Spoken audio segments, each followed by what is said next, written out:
Norway has a dark secret that's tearing families apart. In this progressive, wholesome country, hundreds of parents are fighting against the state. Fighting for the right to raise their own children.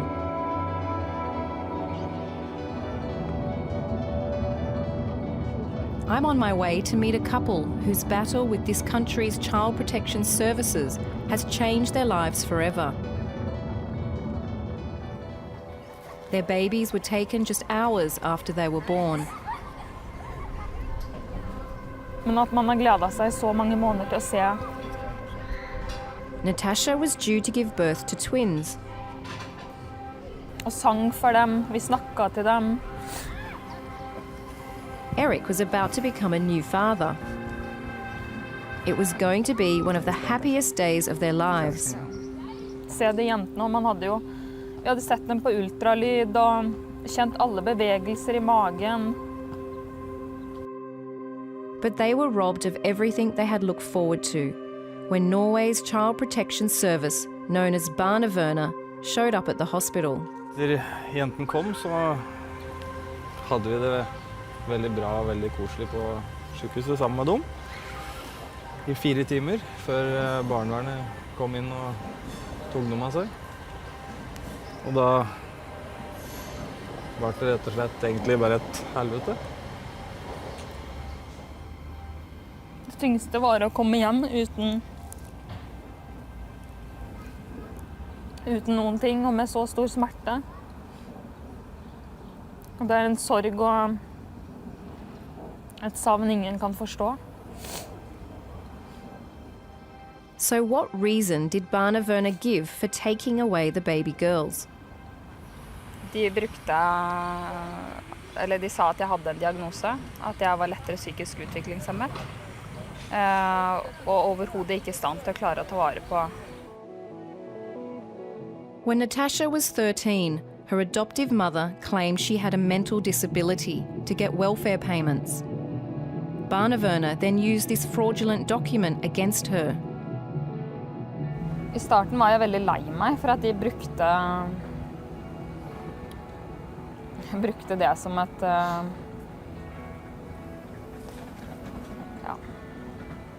argument da, for å ta jentene. For det var jo absolutt ikke sånn jeg var. The twins, only hours into the world, were placed in foster care. The plan for them was permanent adoption. Natasha was determined to rewrite the past. She set about proving she was a capable mother, with the help of lawyer Astrid Gulsdal. Så gravde jeg litt, drev litt detektivarbeid, og finner ut at hun har aldri fått noen diagnose. They ran IQ tests. The results were verified, and Natasha was diagnosed as having no intellectual disability. It would be 7 months before they knew the outcome of their case. There are many stories like Natasha and Eric's. About 1,500 children a year are removed from their parents.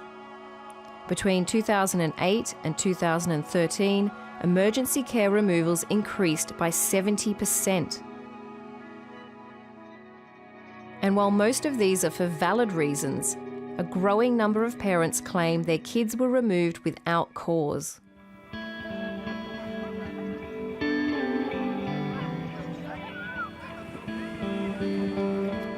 I've come to Trondheim to meet a group of parents. They have personal stories of losing custody of their children. Today, they're seeking advice from lawyers and psychologists on how to win their kids back. Og så da oppgaven, for å kalle den det, I grunn av å dele erfaringer, I den grad dere ønsker det, og lytte til hverandre. Og det barnet ditt var tatt 2 dager gammelt. Ja, fra meg, ja. Det som farlig med det jo at det kan bli adoptert. Yeah, we never had the chance to even prove that we were bad parents or good parents. They take her 2 days old with the risk of future neglect. Barnevernet says they only remove kids for serious violence and abuse, children who are at immediate risk. But these parents say they've been harshly judged, told they lack parenting skills. The house is dirty, the health is not good. there are many things that I have proved the opposite. Og jeg tenker at uansett hvilke familier man gikk inn i Norge, så ville man finne noen feil som man fort kunne lage noen store problemer ut av. Avdekke omsorgssvikt. Altså, alt du gjør kan jo bli til omsorgssvikt. Hadde du ikke vært. The organizer of today's meeting is a government insider turned whistleblower, Einar Salvason. He's one of 170 professionals who petitioned the government, declaring that the child protection system is deeply flawed. According to research, 80% of this system is working well. But then 20% is not working. And you know that's a disaster for the families and the child. He's worked as a consultant psychologist for Barnevernet and now for parents like these. I have had myself personal cases where I see that the government had taken the children away without good reason. It is traumatizing the children and traumatizing the family. So what shall we call that? They are stolen children, of course. It's not just small groups of disgruntled parents accusing the system of stealing their kids. In the last few months, the battle between parents and Barnevernet has gone global. A family of Pentecostal Christians had their 5 children taken away last November. Religious communities around the world rallied in support. We want your voice to be heard all the way to Norway. Give them back. Echoes of a stolen generation even resonated on the streets of Brisbane. Them back. The Bodnariud children were taken away because of alleged smacking in the home. Protesters argue it's another weak reason for taking children away. Stopp, barnebarn. Nok er nok. Nok er nok. Dere ser på mange folk har skadet her. Mange barn som borte og skadet. I Syria er jo en guerra. Pero aquí si matan la familia. Some families feel that racial intolerance is a big part of their experience. Other countries even accuse Barnevernet of stripping children of their cultural identity. The Czech president has lashed out at the Norwegian foster care system, comparing it to Lebensborn. That was the Nazi racial breeding program.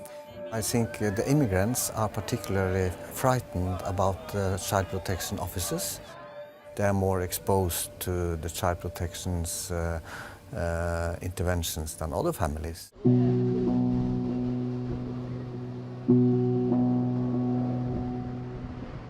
So this is where you live? Yeah, this is my house, and I've been living here for 4 months. Samson's originally from Ethiopia, but Oslo has been home for most of his life. He moved into this small bedsit to save money, so he can keep fighting through the courts to win his kids back. Is that you? That's me, yeah. Yeah, that's me. Home chasings. Yeah. His kids were taken away 2 years ago. Like most cases, it's not a simple story, but Samson feels at the centre of his battle is racism. But unfortunately, there is people who misuse their power and who don't have enough knowledge of other cultures, other people, who's very judgmental. Yeah, it is very, very sad. He became the main carer for his kids when his marriage broke down. But when the kids were living with their mum temporarily, Barnevernet turned up and took them away. The reason they have given is that the kids need help, and the situation for the kids they are living in is not good enough. That's the reason they have given me, and that's why they had to take them from their mom. But they haven't given me any reason why they didn't consider me for the full-time custody for the kids. When I see kids on the street, when I hear especially when kids say Papa, then it's like something struck my heart. Everything reminds me of my kids, yeah. Samson's educated, Christian, and has a good job as a social worker. In fact, he used to work for Barnevernet. But he's having a hard time convincing them that he's a good parent because of something his daughter said. She told her new foster family that her parents had spanked her at home. The mom have admitted that she have slapped on the bottom. But in my case, I have never slapped them, never.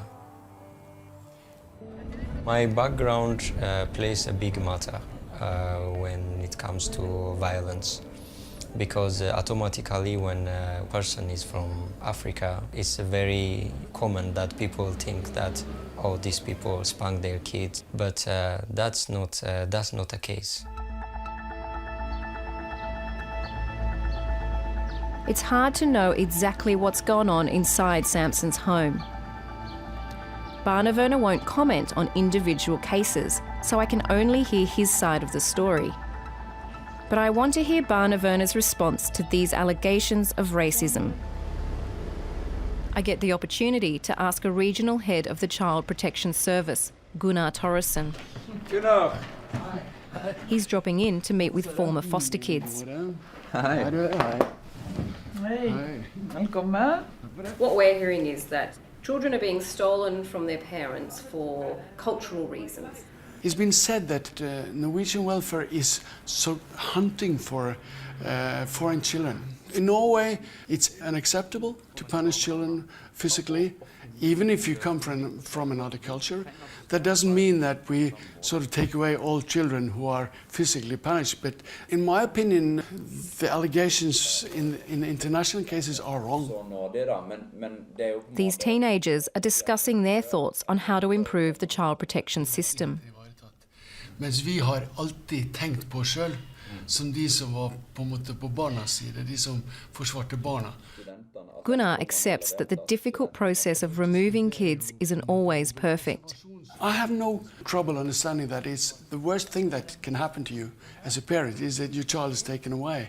And I do also understand that sometimes in this very difficult process we make errors. But I do believe, after so many years in this field, that the worst mistake that the child welfare does is sometimes we wait too long to take a child out, and they have been badly hurt.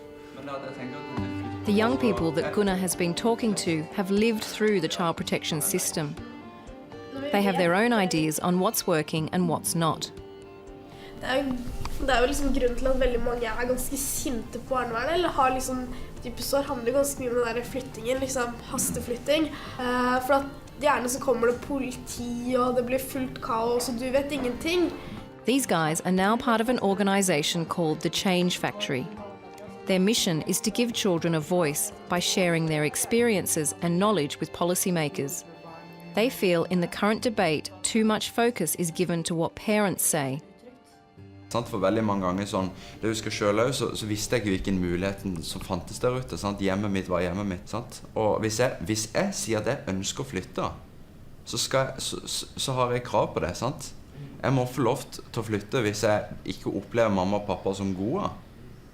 Og jeg tror ikke det en av de 3 tingene voksne først og fremst vil si når de sier det som galt med barnevernet, så kanskje ikke det de vil si at dere samarbeidet ikke nok med barna, de samarbeidet ikke nok med oss, men det faktisk et barnevern. These kids say it was right to move them out of home, away from abuse, neglect or violence, and say they've only heard the same from other foster kids. Violence is a serious and common reason for removing kids, but one of the grey areas seems to be the issue of spanking. Norway is listed as one of 42 countries where spanking is illegal. Australia is not on that list. Spanking refers to any sort of physical punishment. Barnevernet says it would have to be very serious for them to take kids away. In Norway, children are not being placed under emergency decisions due to slapping or things like that. We're talking about severe deficiencies. We are talking about children who are at an immediate risk. But psychologist and Barnevernet whistleblower Einar Salvesen says he's seen it work very differently. In Norway today, the situation is like this, that if you spank your child will be or can be removed permanently from you, and you will see him twice a year. 2 hours under strict conditions. Or maybe 4 times a year, if you are lucky. Og det legges alt for liten vekt på prisen det å ta et barn ut av et hjem. New parents Natasha and Eric had their twins taken 4 hours after they were born. The case was dropped and they just got their twins back after 7 months apart. Ikke sant? Vi har mistet mye tid med jentene. Det 7 måneder, og det ganske lang tid da. Og det liksom de første leveårene til jentene til barna som veldig, veldig viktige, og det... Hopper seg gå, danser seg reve, så hopper vi, så danser vi, setter vi oss på huk. 1, 2, 3! Jentene har vært kidnappet, og barnevernet bør si unnskyld. Det folkeskikk å si unnskyld når jeg har gjort noe gærlig, og da alle vet at det noe gærlig. They might have their children back, but their parenting skills are now under observation. It seems like a happy ending, but I'll find out later there's more heartache to come.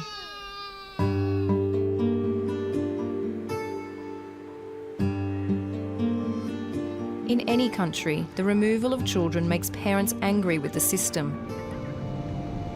But I want to find out more about what the experience is like for kids.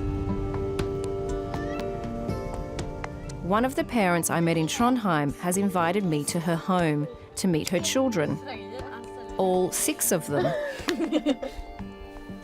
They were recently returned home after 3.5 months under barnevernet foster care. 3.5 months they will remember forever as the toughest time in their life. I'm sure I will make them be safe again, but it will take time. Monica has a history with the Child Protection Service. As a single mum, they've checked up on her over the years. But last November they showed up suddenly, taking the 2 youngest kids from home and 3 of her children from the classroom. They just took the children and no warning about it, and then you are left alone. On the same day, Monica called her eldest daughter, 16-year-old Lindita, and told her to run away, to escape barnevernet. My mom said run. So I was running, I was jumping on a trailer and he was driving to Poland. I was trying to call Janita and she answered the phone when they was sitting in a locked room. And I just heard her screaming. And it was really hard because then someone was taking the phone from her hand. And the last thing I heard from her was that she was screaming. It was a very hard time with only crying every day.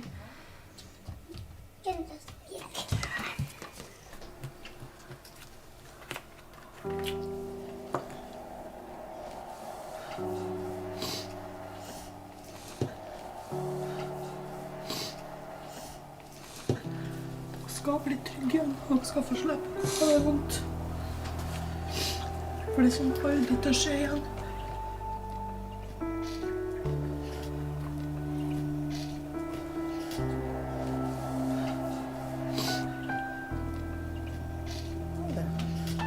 Barnevern, they never go to my children and ask, how are you? What do you want? Do you need anything? Nothing. You are supposed to listen to children. And the children say, we want to go home. We want to go to mommy. The kids were split up between 3 different foster homes. They'd never been separated from each other or their mum before and could only see her once every 2 weeks in supervised visits. This is iPhone footage of Monica and 2 of her girls on one of those visits.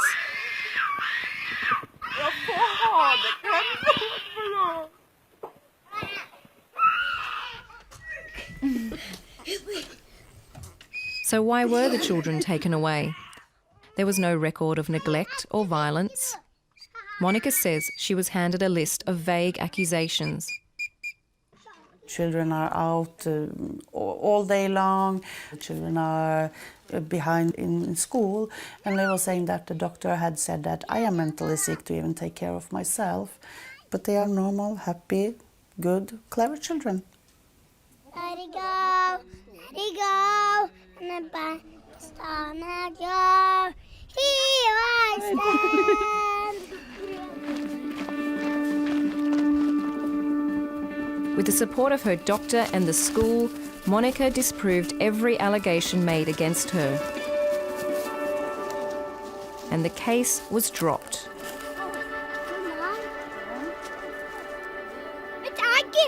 I think I'm lucky because I get the children back after 3.5 months. I listen to people waiting 6 months, 1 year, 2 years.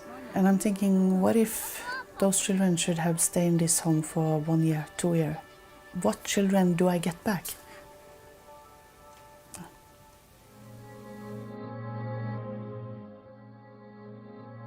Barnevernet has a difficult line to walk. Remove kids too swiftly and without all the evidence, they are then accused of stealing children. Wait too long and they are then accused of leaving kids in harm's way. But some say there's a bigger issue at the heart of this debate, that without change it could quickly become a dark period in Norway's history, much like the stolen generation in Australia. Just a couple of days ago, there were protests from parents saying, "Stop Barnevernet, they've stolen my children." What do you respond to those allegations? It's not easy to lose the custody and the daily care of your own child, so you have to look at this in that context. But I can't comment on any of the individual cases beyond that. These cases is not about the parents and what kind of noise the parents make and how loud they complain. The focus is always on the child and the best interest of the child. Can you respond to allegations that Norway's Child Protection Services removes children for flimsy reasons? What I can say about this is that we have a good court system in Norway, which is based on principles of a fair trial. We talk to many kids who have had a history in the child welfare services, and their main feedback to us is, why didn't you intervene earlier on? So that's the other side of this story.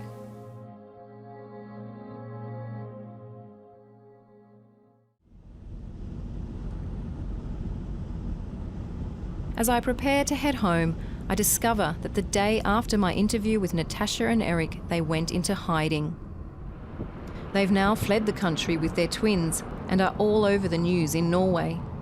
De siste ukene har politiet i Asker og Bærum drevet en omfattende etterforskning.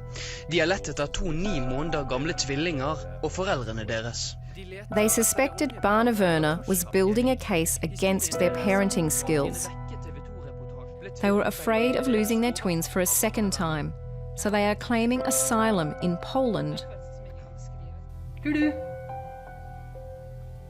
They sent me this footage and told me the twins are happy and doing well.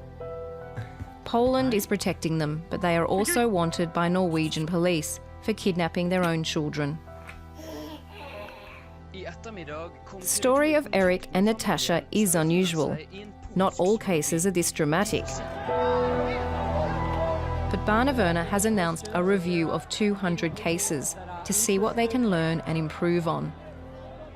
Those who've been involved in these cases firsthand are worried that Norway will one day look back with shame.